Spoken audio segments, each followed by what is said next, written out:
Hello विद्यार्थीगण, मैं S के कश्यप एक बार पुनः आपका स्वागत करता हूं राजधानी कोचिंग के इस मंच पर। और सिविल कोर्ट के तैयारी हेतु आप आए हैं, मुकम्मल तैयारी कभी करना है तो यहाँ से जुड़िए और हर प्रश्न का क्यों और कैसे के साथ उत्तर दीजिए। भारतीय दिवाला एवं ऋण शोधन अक्षमता बोर्ड के नए अध्यक्ष। अब इस बोर्ड की स्थापना कब की गई? इस बोर्ड की स्थापना 2016 में किया गया था। इसमें था कि जो लोग कर्जा लेकर बैंक से कर्ज लेते हैं और भाग जाते हैं विजय माल्या की तरह, उनके धन संपत्ति को जब्त करने का अधिकार सरकार को प्राप्त होगा। जितना संपत्ति लेकर भागे हैं उनकी अस्थाई प्रॉपर्टी से उस संपत्ति को जब्त कर लिया जाए। और इसके अभी पहला अध्यक्ष जो बनाए गए हैं, चलिए हैं वो हैं रवि मित्तल। अभी 2016 में गठन हुआ, 2022 से लगातार रवि मित्तल इस पद पर काम कर रहे हैं। कौन सुमिलित नहीं है? विश्व शौचालय दिवस 19 नवंबर सही है। विश्व अस्थमा दिवस मनाया जाता है 7 मई को। विश्व अस्थमा अर्थात जिसे बोलते हैं ना, दम्मा का रोग, एक लाइलाज बीमारी है, श्वसन तंत्र की समस्या के से ग्रसित होते हैं। इसको 12 दिसंबर नहीं 7 मई। अंतर्राष्ट्रीय साक्षरता दिवस 8 सितंबर। और विभाजन विभीषिका स्मृति दिवस 14 अगस्त। यह भी इसमें दो जो है इसमें आपका उत्तर होगा। इसका उत्तर जो है बी भी है और इसका उत्तर सी भी है। बी और डी इसका दोनों उत्तर है। थोड़ा सुधार लीजिएगा। ये किसको क्या बोलते हैं? इसको बोलते हैं स्टैटिक जीके। अगला है, फिर देखिए तीसरा क्वेश्चन आपका स्टैटिक जीके। पहला करंट अफेयर्स, दूसरा तीसरा स्टैटिक जीके। आजकल इस प्रकार का प्रश्न हर एग्जाम में बहुतायत तौर पर पूछा जा रहा है। मालदीव की संसद को बोलते हैं मजलिस, स्पेन की संसद को कार्टेस, लेकिन बांग्लादेश की संसद को राष्ट्रीय पंचायत नहीं। राष्ट्रीय पंचायत तो नेपाल की संसद का नाम है। राष्ट्रीय पंचायत नेपाल की संसद। बांग्लादेश की संसद को बोलते हैं जातीय संसद। बांग्लादेश की संसद को बोलते हैं जातीय संसद। अर्थात आंसर क्या हो जाएगा? सी। पोलैंड की संसद को सोजित। पोलैंड की संसद को सोजित। अब ऐसा प्रश्न है कि इसमें कुछ विस्तार चर्चा कर नहीं सकते क्योंकि यही है, इसी को बोलते हैं स्टैटिक जीके। चलिए, बिहार का क्षेत्रफल 94,163 वर्ग किलोमीटर। क्षेत्रफल की दृष्टिकोण से यह भारत का 12वां राज्य है। बिहार के पूरब से पश्चिम 483 किलोमीटर, उत्तर से दक्षिण 345 किलोमीटर, तीनों सही है। लेकिन गंगा नदी, इसकी कुल लंबाई है 2525 किलोमीटर, वो भारत में 2520 किलोमीटर और बिहार में वह मात्र 445 किलोमीटर प्रवाहित होती है। तो बिहार में इसकी लंबाई 460 नहीं बल्कि 445। गंगा भारत में प्रवाहित होने वाली सबसे लंबी नदी है। वे वस्तुएं या तो उपभोग अथवा निवेश के निर्धारित है, क्या कहलाती है? अब देखो, मध्यवर्ती वस्तु किसको कहते हैं? मध्यवर्ती वस्तु कहते हैं जिसका हम उपभोग भी कर सकते हैं और उसे निवेश भी कर सकते हैं। मध्यवर्ती वस्तु जो है, अब आपके साइकिल का टायर है, वो मध्यवर्ती वस्तु भी है और वो अंतिम वस्तु भी है। तो मध्यवर्ती वस्तु जिसे हम मध्य के बीच में उत्पादन की प्रक्रिया के बीच क्षेत्र में प्रयोग में लाते हैं, वो उपभोग भी कर सकते हैं निवेश के लिए। इसका आंसर हो जाता है ए। इसका आंसर चेंज कर लीजिएगा तो 5 का आंसर हो जाएगा ए। इसको हम उत्पादन की प्रक्रिया में प्रयोग भी ला सकते हैं और उसे उपभोग के रूप में भी प्रयोग में ला सकते हैं। विभिन्न वस्तु तो कहता है वैसी घटिया वस्तु, वैसी निम्न स्तर की वस्तु, वैसी घटिया निम्न स्तर की वस्तु जिसकी कीमत बढ़ने पर मांग में वृद्धि होती है और कीमत में घटने पर मांग में कमी आती है, जो एक अव्यावहारिक नियम है। और निम्न स्तरीय वस्तु, चलिए घटिया वस्तु अर्थात सड़ा हुआ टमाटर, फटा हुआ कपड़ा निम्न स्तरीय वस्तु है। नगद आरक्षण अनुपात से क्या बोलते हैं? CRR। प्रत्येक कॉमर्शियल बैंक, प्रत्येक वाणिज्यिक बैंक अपनी कुल डिपॉजिट का कुल जमा का एक निश्चित भाग RBI के पास नगद रूप में, कैश रूप में जमा रखता है, उसे बोलते हैं CRR, कैश रिजर्व रेशियो। तो आरबीआई की मौद्रिक नीति में क्या क्या होता है? CRR, SLR, BR, RR, RRR, MSFO, MO, ये सब आरबीआई की मॉनेटरी पॉलिसी में आता है। इसकी समीक्षा प्रत्येक दूसरा महीना, समीक्षा प्रत्येक दूसरा माह में आरबीआई के द्वारा किया जाता है, जिसका उद्देश्य होता है मुद्रा की पूर्ति को कंट्रोल में लाना। मुद्रा का ना तो ज़्यादा हो ना ही मुद्रा कम हो। ये आपका इकोनॉमिक्स का। बजटीय नीति, सरकार जो 1 फरवरी को बजट पेश करती है, आय व्यय का वार्षिक विवरण देती है, घाटे का बजट प्रस्तुत करती है। राजकोषीय नीति, सरकार की कर प्रणाली, टैक्सेशन प्रणाली, कर की दर में कमी या बढ़ोतरी जो की जाती है उसे बोलते हैं राजकोषीय नीति।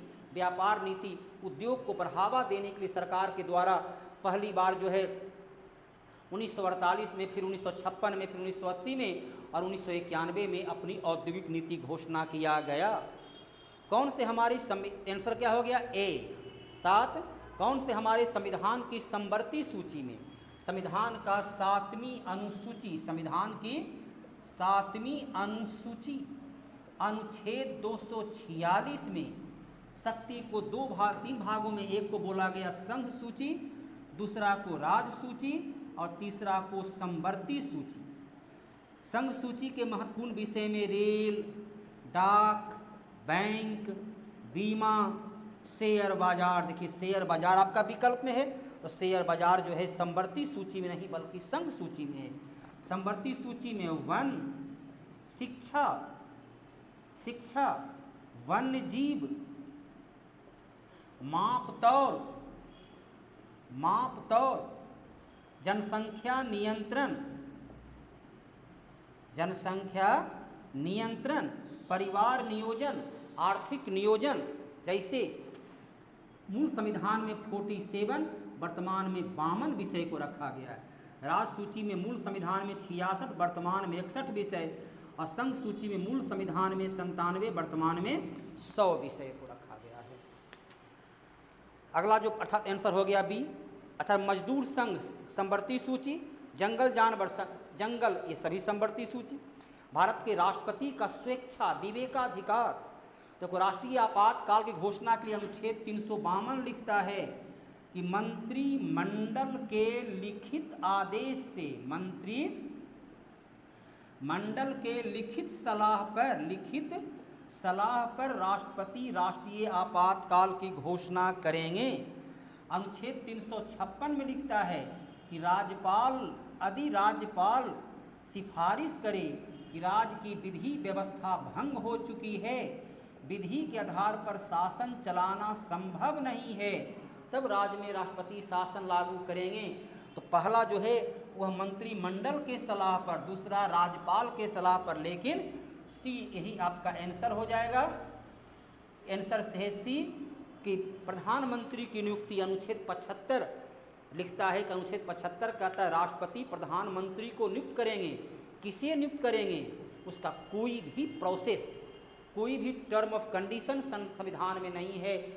यह एक राष्ट्रपति का विवेकाधिकार का विषय है। विवेक के आधार पर मुख्य चुनाव आयुक्त की नियुक्ति प्रधानमंत्री के नेतृत्व वाली उच्च स्तरीय परिषद के सिफारिश से राष्ट्रपति मुख्य निर्वाचन आयुक्त को नियुक्त करते हैं। आंसर चेंज कर लीजिएगा, आंसर हो जाएगा सी। भारत में सबसे ऊंचा जलप्रपात कौन है? भारत में सबसे ऊंचा जलप्रपात है कुंचिकल जलप्रपात, जो कि बराही नदी पर है। किस नदी पर है? बराही नदी पर, जिसकी ऊंचाई है 455 मीटर। उसके बाद जो है जोग जलप्रपात जो 253 मीटर ऊंचा है शरावती नदी पर। ये दोनों भारत की सबसे ऊंचा जलप्रपात है। और दोनों जलप्रपात कहाँ है? तो दोनों जलप्रपात कर्नाटक में है। अर्थात उत्तर क्या हो जाएगा? कर्नाटक। वह मिट्टी जो वर्षा करता है, जिस मिट्टी में जहाँ पर आर्द्रता, जहाँ पर भारी वर्षा होती हो और जहाँ पर उष्णता काफ़ी गर्मी होती हो, गर्मी भी हो और वर्षा भी हो, जहाँ बारी बारी से गर्मी और बारी बारी से वर्षा आता हो, तो वहाँ के चट्टान जो टूटता है उसे निस्क्षालन कहते हैं। और निस्क्षालन से जो मिट्टी बनती है उसे बोलते हैं लेटेराइट मिट्टी। तो पर्वतीय ढाल पर बनने वाली मिट्टी लेटेराइट मिट्टी। लाल मिट्टी जिसमें लौह ऑक्साइड की बहुलता हो। काली मिट्टी को कपासी मिट्टी कहते हैं। इसे ज्वालामुखी मिट्टी भी कहते हैं। ज्वालामुखी के विस्फोट से जब बेसाल चट्टान बाहर निकलता है, उससे जो मिट्टी तैयार होती है उसको कहते हैं काली मिट्टी। और नदी के बाढ़ के मौसम में नदी के निक्षेपण से जो मिट्टी तैयार होती है उसे बोलते हैं जलोढ़ मिट्टी। भारत की कुल मिट्टी में सर्वाधिक 43% जलोढ़ मिट्टी, 18% लाल मिट्टी, 15% काली मिट्टी और 3.7% लेटेराइट मिट्टी पाई जाती है। अगला सिंधु घाटी सभ्यता की लिपि। सिंधु घाटी के लोग लिखना पढ़ना जानते थे। इनकी 60 मुख्य अक्षर थे। लगभग 400 प्रकार के अक्षर की जानकारी हो चुकी, लेकिन यह लिपि अब तक अपठनीय है। ये लिपि शायद चित्र प्रधान रहा होगा। ये लिपि जो है शायद चित्र प्रधान रहा होगा या भाव प्रधान रहा होगा, जिसको अब तक पढ़ा नहीं जा सका, अर्थात उसकी लिपि क्या थी वह अज्ञात है। तमिल भाषा जो भारत की सबसे प्राचीनतम लिपि में है, अशोक के अभिलेख की लिपि खरोष्ठी और ब्राह्मी मिलती है। लॉर्ड कर्जन के वायसराय होने के दौरान निम्नलिखित में कौन सी घटना नहीं घटी? लॉर्ड कर्जन 1899 से 1905